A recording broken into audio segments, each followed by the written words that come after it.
Thank you, brother. It's good to be with you tonight. I have been here a number of times, and I'm kind of curious why you keep asking me back, but I'm thankful that you do, and it's always a joy to be here. You know, one of the things we have in the West Georgia area that is a great blessing, and I think sometimes we kind of overlook it, is the unity that we have among the churches in the area, the fact that we are standing on the gospel and believing and preaching the same thing, and that's always an encouragement, and it's good to be with you. I appreciate this congregation, appreciate your stance for truth, and I'm honored that you've asked me to come and to speak with you tonight. I like your series, Is There Any Word from the Lord? And indeed, that's where we want to begin this evening. I would like to begin with a passage in the book of James, in the 4th chapter, beginning around verse 13. You know, some have referred to the book of James as the Proverbs of the New Testament. And I think that's a fairly good designation. We say Proverbs of the New Testament because the book of James has very practical, day-to-day insight, how we live our lives as Christians, how we encounter various situations, persons, and so on and so forth. And in chapter 4, verse 13, he's addressing something that every Christian, I'm sure, knows, but sometimes we fail to remember and we fail to operate with. And he begins by stating this. It's a scenario. He said, "Go to now you that say, today or tomorrow we will go into such a city and continue there a year and buy and sell and get gain, whereas you know not what shall be on the morrow." And then he asked another question. He said, "What is your life? It is even a vapor that appears for a little while and then vanishes away. For that you ought to say, if the Lord will, we shall live and do this or that." It's a powerful principle, one that we should live every day of our lives with. You know, our lives are made up of a series of choices. We choose from a variety of things. Like this morning, I got up, I didn't know if I was going to curl my hair, if I'd let it hang low, or if I'd put makeup on or wear my dress, or if I would just wear normal, slacks and a shirt, and I'm being facetious, of course. Some of you have to make those choices. I have a much simpler life. So I get up in the morning and say, there I am, and I put my clothes on, I'm ready to go. I had to worry about my hair, thankfully, but, we make all kinds of decisions. What am I wearing today? Tennis shoes, boots, dress shoes, slacks, jeans. How am I going to dress today? Those are not important decisions, but they are decisions we make every day. Sometimes we make more serious decisions. Should I serve as an elder? Should I serve as a deacon? Should I be a gospel preacher? Should I teach a Bible class? Should I get married? Should we spank our children? There are all kinds of questions that come up and we're confronted with on a day-to-day basis. And our lives really are the end result of the choices that we make. Who we are, our character, our destiny. Paul would write to the Corinthians, 2 Corinthians 5, verse 10, "We must all appear before the judgment seat of Christ, that we may give an account of the things done in the body according to what we have done, whether it be good or bad." When you put these two passages together, brethren, there's something very clear, at least to my mind. That is, we must be careful in many of the decisions that we make. Not be rash, not rush headlong into something without taking time to ask, is there any word from the Lord? Brother Grider was here last week. Brother Grider was talking to you about marriage. Marriage and the home are two subjects that really should go together. And it's kind of hard to talk about the home without talking about marriage, at least referencing it. But when I think about marriage, I think about that decision. Who are you going to marry? Well, I'm going to marry the one that gives me the goosebumps, that makes me feel good, that makes me laugh, or whatever. I mean, we all understand the nature of attraction, and so we want to find someone we're naturally attracted to, of course, but there's got to be much more to the decision about who we marry than just whether or not I think she's pretty or whether he's a nice guy. I mean, do they share my worldview? Do they believe in God? Do they support me in my pursuit of Christian excellence? Will they help me be a better Christian man or Christian woman? I mean, a lot of times these questions are not even addressed. And so people run headlong into marriage, and before you know it, they're suffering, they're miserable, and ultimately, if things don't change, they lose their soul. You know, when we think about the choices we are confronted with, we must stop and ask, what is the word of the Lord on this subject? What would God have me to do? And as Jane would say, if the Lord will, then I will live and I will do this or that. But ultimately, my life is in God's hands. He opens the doors for me. He shuts doors. In fact, in him I live and move and have my very being. I'm here tonight by the grace of God. My heart is beating. I'm breathing. You are here tonight by the grace of God. We are alive because God allows us to be here, and I'm thankful that he does. But our lives are in his hands. And so we have to ask, whenever we're thinking about who we marry or how we're going to conduct our business at home, you know, is there any word from the Lord? But again, under that umbrella, if the Lord wills. And what is the Lord's will? You know, when we think about the home today, I really can't think of a subject that's more desperately needed to be preached on and taught from the pulpit on more than that particular subject. When you think about it, and it's not hard to see, the home is under assault from every major institution in our country. It's really sad. In fact, for my entire life, if you look back over the last 50 years or so, you look and you see that there are forces that are determined to not just make things difficult at home, but to obliterate the very concept of home. The idea that there is a word from the Lord about home has completely escaped the attention, it seems, of most people today. People are not even interested. You know, what's really sad about that is we need to be asking, what is the Lord's will? Because he's the one that ordained the home. It's of his making. He created it. How foolish then it is for us to simply neglect or reject his word and his will regarding the home. When I say major institutions are fighting the home, I think about the government. And I know sometimes people will say I'm a little bit too political. I'm not trying to be political. I'm just being factual. It is a fact. Our government is assaulting our home. They have been my entire life. In fact, sometime right after World War II, our government became aware of the fact that, you know, women can go to factories and work like men, and they can earn a living just like men. And so our government decided, we can raise the tax code to the point where it requires basically 2 incomes to have a sustainable livelihood.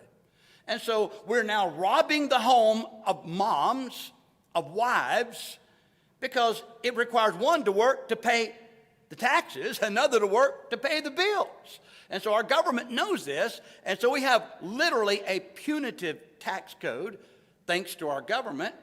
Our government also meddles in business they have no right meddling in. For example, 2015, the Supreme Court declared all 50 states in this country must recognize so-called homosexual marriages. Now, I'm going to say it that way, so-called, because it literally is defying the meaning of the word to speak of people of the same gender being married. God made marriage. And what do we read in Scripture? He made them male and female and said, for this reason, a man should leave his father and mother and cleave to his wife. God made marriage. It's of his origin. I mean, how crazy is it that as a society, we've decided we can redefine marriage, what it means. So 2 men can have a family, 2 women can have children, we can have 2 men and a woman. We can have all kinds of arrangements now because, well, we've thrown out the rule book and we do as we please. Government, thanks to them, have made great headway in destroying God's work in the home. The entertainment industry, you know, working overtime to undermine the home. I want you to think for a moment about sitcoms depicting family life. Think about the families that are depicted most of the time.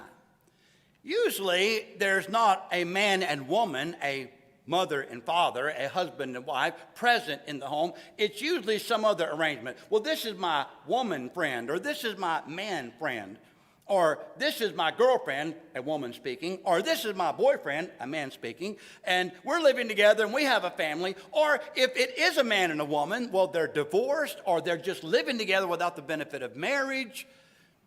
And if there is a man in the home and he's married to his wife, notice how he's depicted. He's an absolute buffoon, an absolute idiot. I mean, I feel sorry for men when you watch these shows this day and time. It's like men don't have a clue. They don't know up and down. If it weren't for women, men would be clueless. You know, aren't you thankful we have women to tell us how to tie our shoes? But that's what Hollywood depicts men today. It's just a bunch of bumbling idiots. Hollywood is doing its best to undermine God's will for the home. Our schools, no disrespect to teachers, but just being factual, many of our public schools have lost their minds. And we have public school teachers now telling kindergartners, first and second, third graders, are you a boy or a girl? I remember when I was 3 years old, I came home and I told my mother that the girl that lived across the street was a girl, and I knew she was a girl because, well, we went to the bathroom differently. My mother wanted to know how I knew that. I told her, I got a whipping. I'll never forget that whipping. But I mean, mother said, you don't need to be doing that with your neighbor over there. But, I was 3 years old, and I learned girls do things differently than boys do.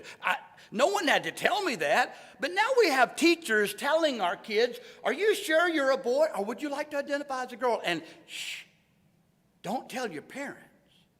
Now, I don't know about you, but I find that latter part the most discouraging.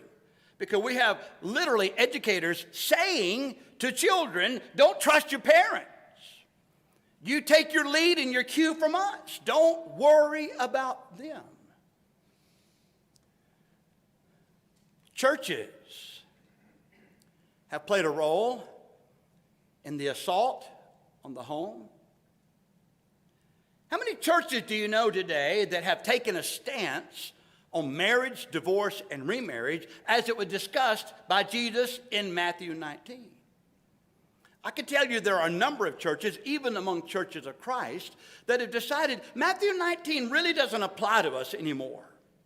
You hear all kinds of arguments. One of them is, well, Jesus was talking to a Jewish audience, therefore it doesn't apply to us. When you stop and think about it, there's not one syllable in the Bible that was written to you or me.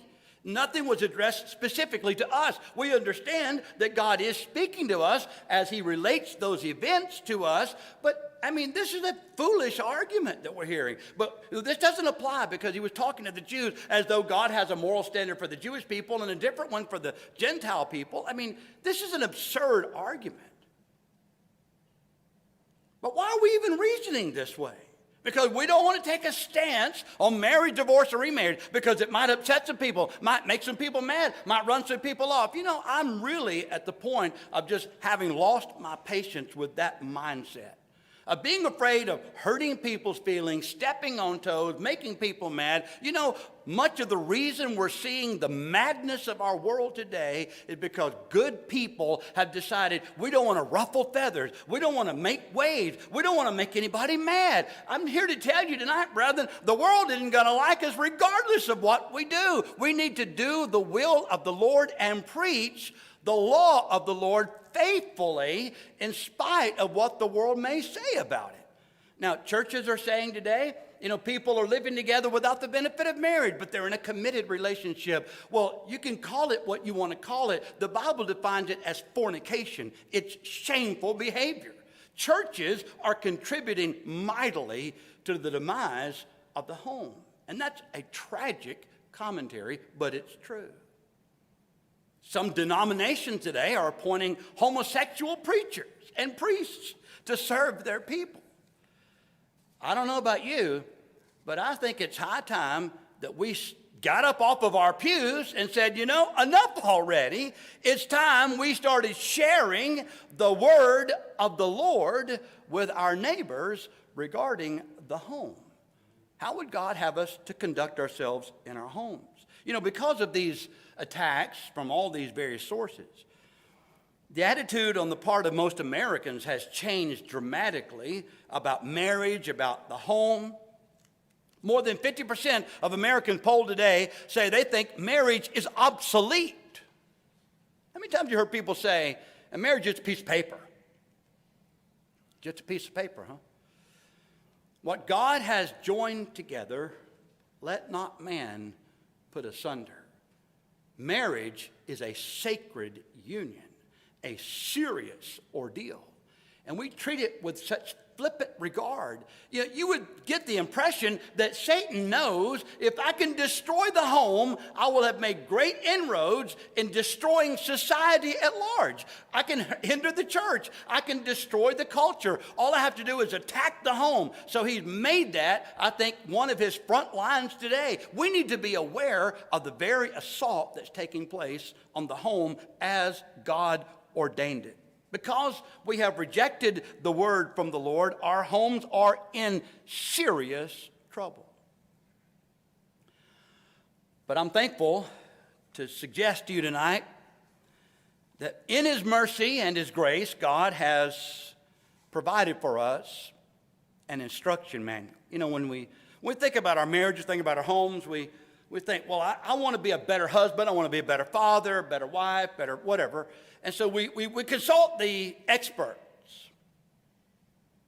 And there are experts everywhere of all kinds and stripes. Unfortunately, most of these so-called experts don't even believe in God. They think we're the products of biological evolution, but they've got all the answers for what ails us in our homes.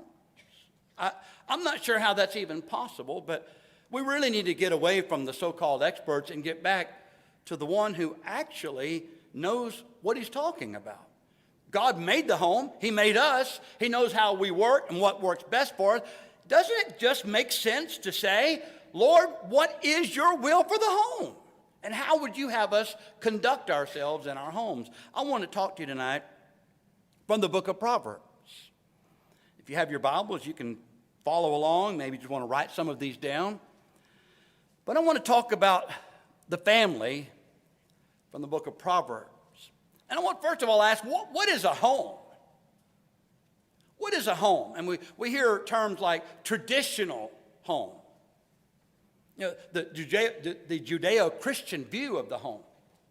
Well, I'm not interested in traditional or Judeo-Christian. I'm interested in God's view and definition of the home. How does God see the home? Is it a man and a man with children, a woman and a woman with children, or is it a man by himself with children? Now, sometimes that's unavoidable, or a woman by herself, that's unavoidable. Sometimes those are very difficult situations. They're unavoidable situations, but more times than not, we're seeing women raising children today because they never married, never wanted to marry. Didn't care to get married, but they want to have kids. So they're going to raise kids without the benefit of a father around. We just had Father's Day. It was a good day for me. I ate more than I should have. My daughter made biscuits and gravy, sausage gravy, for lunch. That was outrageously good. I have a fine daughter. And she made chocolate chip cookie bars for dessert. Had a great time, Father's Day. Wonderful time. We talked about fathers this past Lord's Day. Sure, you did here. But when you think about fathers and mothers and their role in the home, I think about sound doctrine. Paul said to Titus in Titus chapter 2 to preach sound doctrine, healthy teaching. Well, what does that involve? Older women teaching younger women to do what? Love their husbands and love their children. Well, women, of course, love their children. Right? Not all women naturally love their children. Our worldview has so changed. Our culture has so changed. We're really reverting back to that Roman-style view of the world. And so Paul was writing to Titus, you need to teach these women to love their children, to love their husbands. We need to be teaching today, brethren. Women, love your husbands and love your children. They are your priority. Number one. Number two, fathers. Fathers are invaluable in the home. Today, we consider fathers to be dispensable. I don't really have to have a man in the house, a father in the home. You know, in 1965, when they declared war on poverty and they enacted the welfare program, our government decided in its brilliance that what we need to do is to tell women that if there's a man in the house, we won't give any money. So what do you think happened? Well, in 3 decades, the number of single mothers tripled in this country. Because, hey, I want free money. The government's going to give me somebody else's money if I stay home and make babies and I don't have a man in the house. And so what do you think happened to the home through that government intervention? Absolute devastation to those homes. And we're reaping the consequences today. Fathers are indispensable. Fathers are to raise their children in the nurture and admonition of the Lord. They are to be loved by their children, loved by their wives, respected by their children, respected by their wives. That's not what Hollywood would have us believe. If you got a man in the house, you have to put up with him. He's just going to get in the way, going to mess something up, make some stupid decision. That's how men are depicted these days.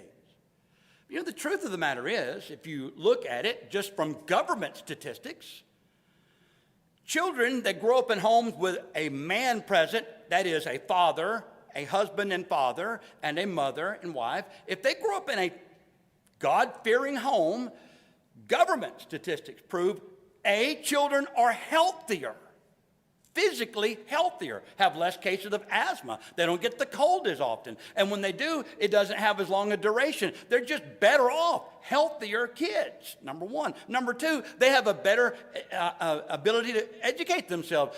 Fewer of them repeat their grades in school. They get more A's in school. Morality is enhanced by children where fathers are present. I mean, in homes where fathers are not present, children are more likely to dabble in illicit sex and drugs and alcohol, the partying life, you know, the sowing of the wild oats, however you want to describe it. That typically takes place in a home where there's not a strong male figure present. Many of you know that I spent a little over 4.5 years working with state prisoners at Carroll County Prison. And I was able to work with a number of men in that situation. And I learned a great deal. It was really a very rewarding experience for me. My eyes were opened to a lot of things. I learned a lot of terms I didn't know. I don't need to know, but I learned a lot of lingo that, you know, is used in the world, in that other culture. But also learned some really sad things. Of the men that I worked with, and I worked with dozens and I don't know how many of them, 200 or 300 men over the course of the 4.5 years I was there, there wasn't a single one of them, not a one, that I spent any time with that I was able to talk to that said, I have a father and I love him and we have a good relationship. Nothing of the sort. 9 out of every 10 of them did not know who their father was, never met him. And those who had met their father wish they hadn't. They were not coming from homes that were guided by the principle we're here to discuss tonight from the book of Proverbs, quite the opposite. And they're serving time in prison because of it. Fathers serve a valuable role in the home, and so do mothers. So when we think about fathers and mothers, we think about what they're to do for the home and what they're to do for their children. We think, first and foremost, they're to provide the basic necessities of life. And, well, that's true. I mean, Paul did say in 1 Timothy 5, if a man does not provide for his own, especially they of his own household, he's worse than an infidel, has denied the faith. So, yeah, we have to be able to provide shelter and clothes and food and protection. I mean, yeah, the necessities of life. And then we like to take it a step further, especially as Americans. We like to think, well, I want my children to have all the basics of life, but I really want them to have it better than I had it. I didn't have it too bad, but I'd like for them to have a little nicer car to drive, a little bigger house to live in, maybe a better advanced degree than I was able to achieve in my lifetime. I want them to have it better than I had it, so we're wanting to provide all these wonderful things. But when you read the book of Proverbs, you get a very different impression. Oh, those things are important. Yeah, providing the necessities of life, that's a given. But when it comes to what we provide as parents, what should we instill?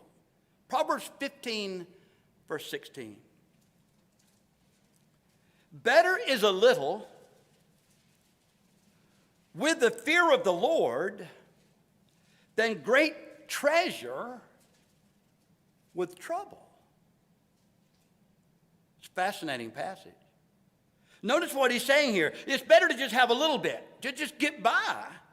As long as we have the fear of the Lord, than it is to have all these wonderful things, these great treasures, and not have the fear of the Lord. It's better to have this, not that. We need to instill in our children the fear of the Lord. You may say, I'm not sure why that would be such a basic necessity. I want you to look at it again from the vantage point of the proverb writer. Chapter 1, verse 7. When you think about the benefits of instilling within your children the fear of the Lord, reverential awe and respect for God, He is a consuming fire, the Hebrew writer said.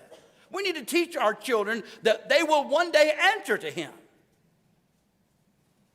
You say, well, what's the benefit then of doing this? I mean, we want to give them the latest iPhone. By the way, what is the latest iPhone? Last time I looked, it was like iPhone 6 or 7. I think somebody said they had iPhone 3,552. I don't know where they are now, but I mean, we have to constantly keep up with the latest and greatest gadgets out there, as though that was some great achievement, all the while forgetting what our children need more than anything else is to have instilled in their hearts and minds the fear of the Lord. Why? Chapter 1, verse 7. The fear of the Lord is the beginning of knowledge, but fools despise wisdom and instruction. That's interesting, isn't it? The fear of the Lord is the beginning of knowledge. We could say it another way. It's the foundation on which knowledge is built. We could look at it another way. Let's say we don't have a fear of the Lord. We don't even believe in God.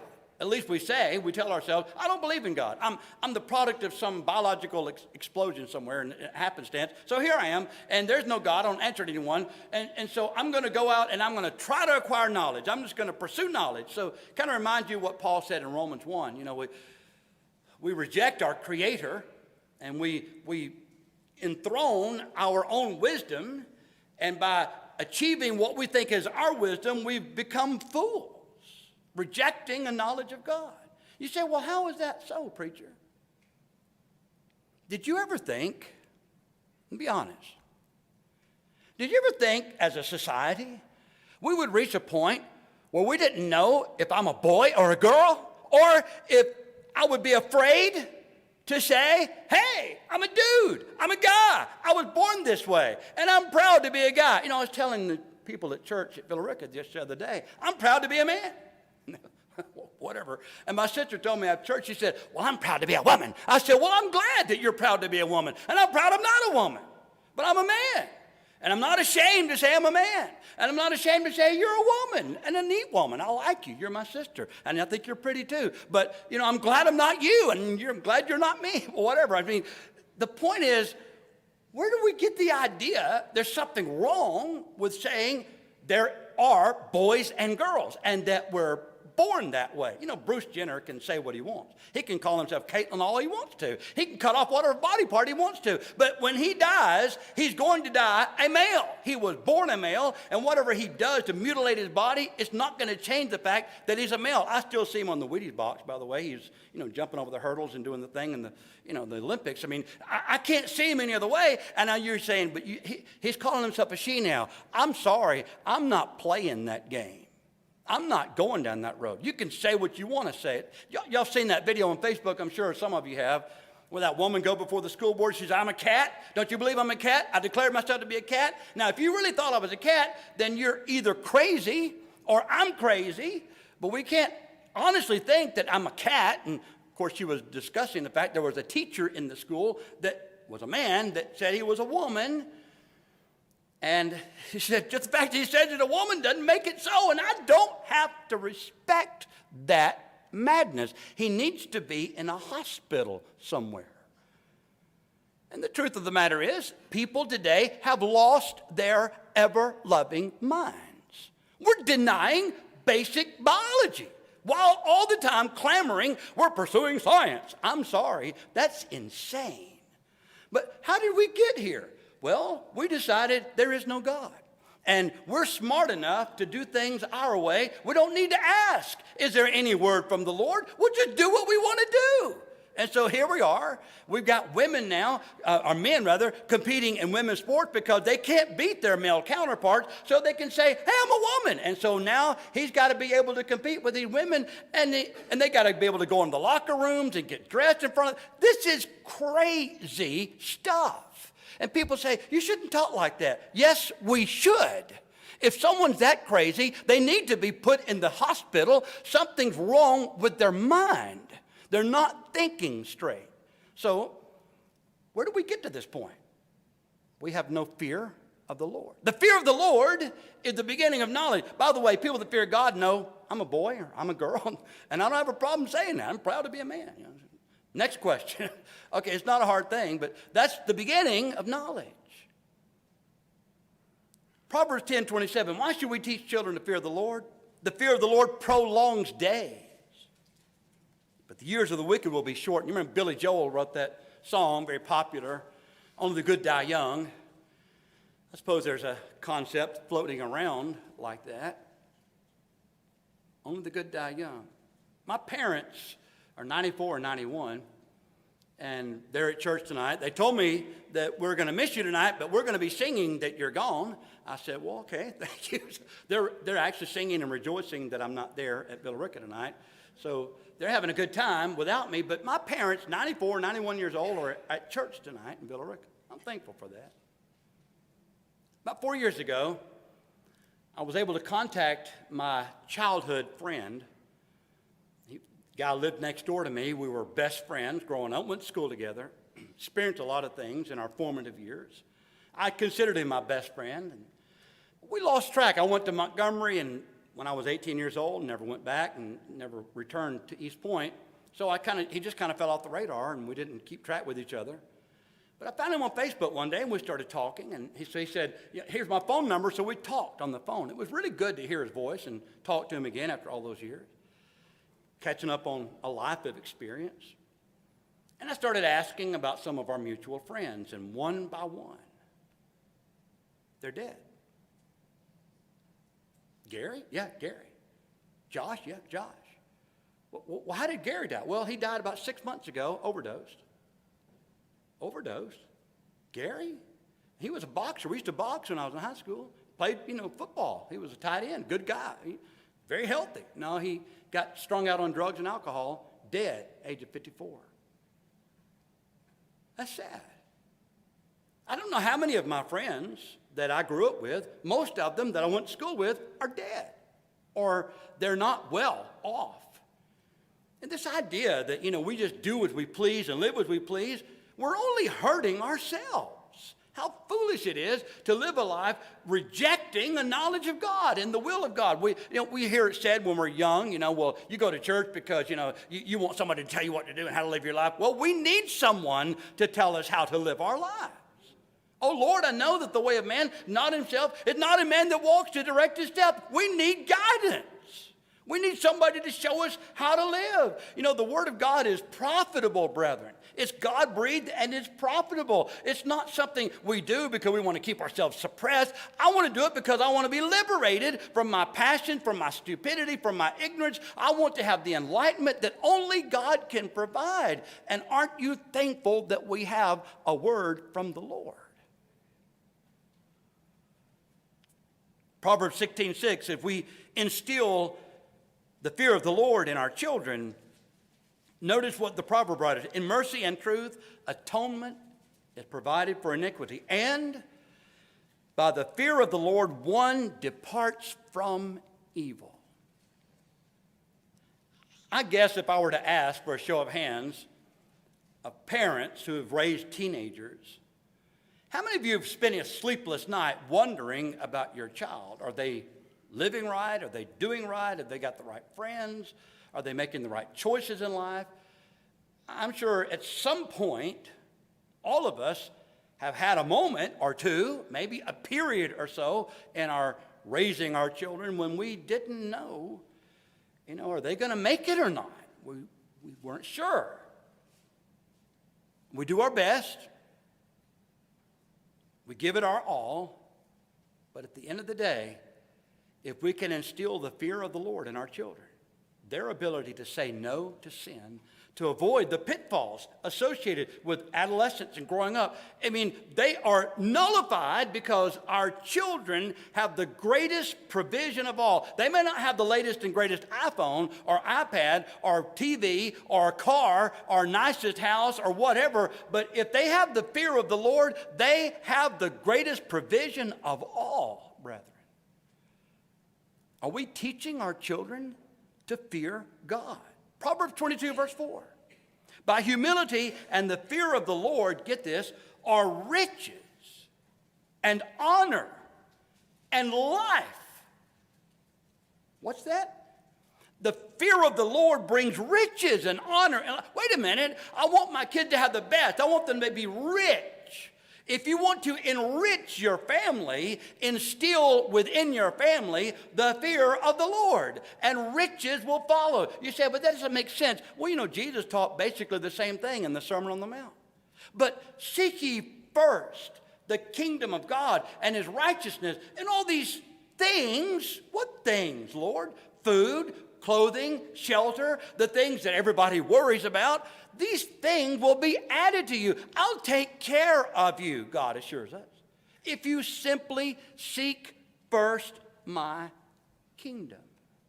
Riches and honor are for those who fear the Lord. Now, if we're talking about provision, very quickly, I want to mention a couple of others here. Our family needs to be provided wonderful things, yes. Food and clothes, of course.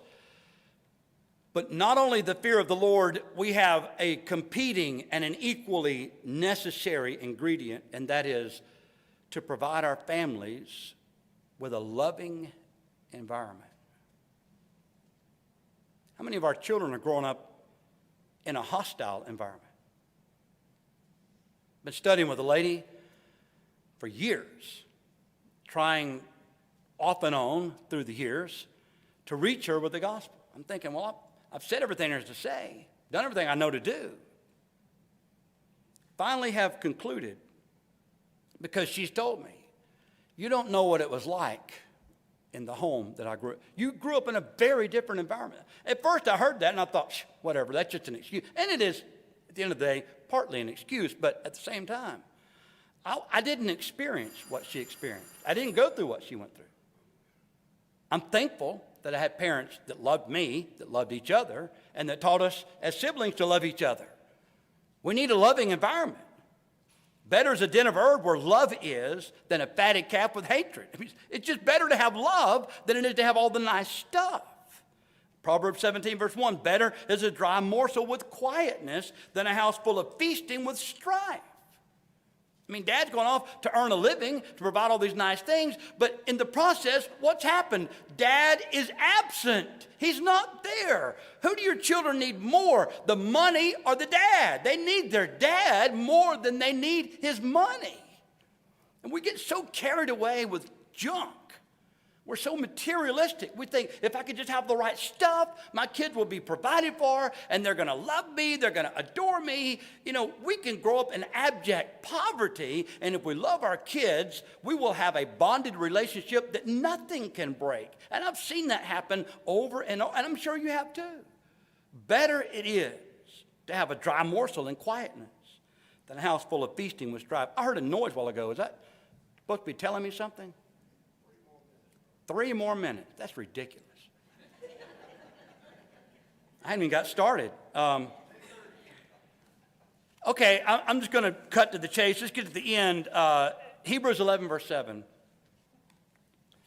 By faith, Noah, being warned of God of things not seen as yet, prepared an ark to the saving of his house. I want to leave that thought with you tonight. Are you saving your house? Are you saving your family? All kinds of statistics and studies have been done. How many of our children are leaving the church by the time they're old enough to get out on their own? And I see all kinds of results. I think we can all agree that more than 50% by the time they're old enough to get out on their own are gone. In fact, they were gone before then. We just didn't know it because we were bringing them to church, but they weren't really here. They weren't really participating, but they were here in body, but not in spirit. And so now that they're old enough, they're gone. And a lot of these kids that grew up in church, I know many of them now. I watched them grow up in church. They're living abhorrent lifestyles today. I'm like, how did you go there? How did you come from vacation Bible school to this? I need to ask fathers and mothers, what are you doing to save your family? Honestly, what are you doing? If we just kept our children, can you imagine how strong numerically the Lord's church would be today? We just kept our kids. They'd just be faithful, and they had kids, and they were faithful. We would be 10 times the size we are now or more. And that's not even the point.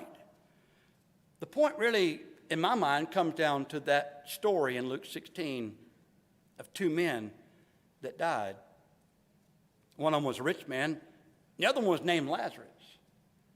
They went to very different places at their death.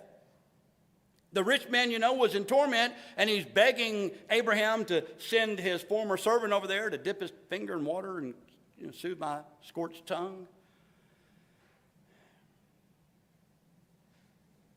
There's a great gulf fixed.